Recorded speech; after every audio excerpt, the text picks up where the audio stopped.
Someone asked you today how you were doing, and you said fine. You always say fine, even on the days when fine is the furthest thing from the truth. Even on the days when you woke up tired before the day even started. Even on the days when you held yourself together so well that nobody had any idea how close you were to falling apart.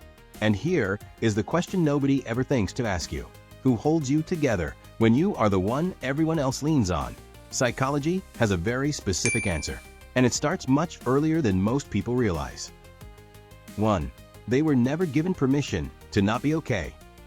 Think about how you grew up. Were you the responsible one? The one who handled things? The one who was told you are so mature for your age, like it was a compliment? Because here is what that actually taught you. Your value was in your strength. Your place in every room was earned through reliability. And the moment you showed weakness, the moment you needed something, something shifted. People looked uncomfortable. Or worse, they looked disappointed. So you learned very quickly what was expected of you. Be strong. Handle it. Do not make it harder for everyone else. And you got so good at it that the people around you stopped even checking.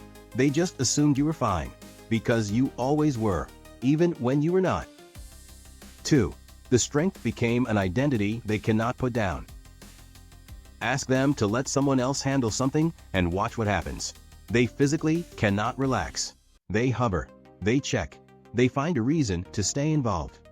Not because they do not trust others, but because being the strong one is the only version of themselves they know how to be. Psychologists call this enmeshment with a role. When a behavior becomes so deeply woven into your identity that stopping it feels like losing yourself entirely. And the terrifying question underneath it is this: if I am not the strong one, who am I? If I stop carrying everything, will anyone still need me? Will anyone still stay? That fear keeps them carrying things long after their arms have given out. 3. They are exhausted in a way that sleep cannot fix. This is the part nobody sees. They sleep and wake up tired. They rest and still feel empty. They take a day off and spend the whole day thinking about everything they should be doing. Because the exhaustion is not physical. It is the exhaustion of performing strength every single day for years. Of scanning every room for who needs help before anyone asks. Of managing everyone else's emotions while quietly drowning in their own. Psychologists call this compassion fatigue. The emotional and physical depletion that comes from giving care continuously without ever receiving it. And the cruel part? The people who suffer most from it are the ones least likely to ask for help. Because asking for help would mean admitting they are not as strong as everyone thinks. And that identity is all they have left. 4. Underneath the strength is a person who is desperate to be seen. Not admired, not depended on, not needed, just seen. To have someone notice without being told. To have someone ask, "Are you actually okay?" and wait long enough to hear the real answer. To be on the receiving end of the same care they have spent their whole life giving to everyone else. But they do not know how to ask for it, because for as long as they can remember, their needs came last. Not because anyone told them to, but because they were so busy making sure everyone else was okay that their own needs kept getting quietly moved to the bottom of the list.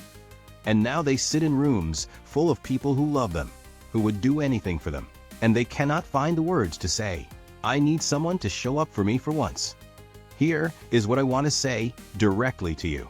Being strong for everyone is not a personality trait. It is a survival strategy you built when you had no other choice, and it served you. It kept people close. It kept things running. It kept you safe. But survival strategies were never meant to be permanent. You are allowed to be tired. You are allowed to say, "I cannot today." You are allowed to hand something to someone else and trust that the world will not fall apart. The strongest thing you will ever do is not holding everything together. It is finally letting someone hold something for you. If this felt like it was written specifically about you, subscribe. This channel exists for people who are tired of being strong and have never been told. It is okay to rest. See you next Sunday.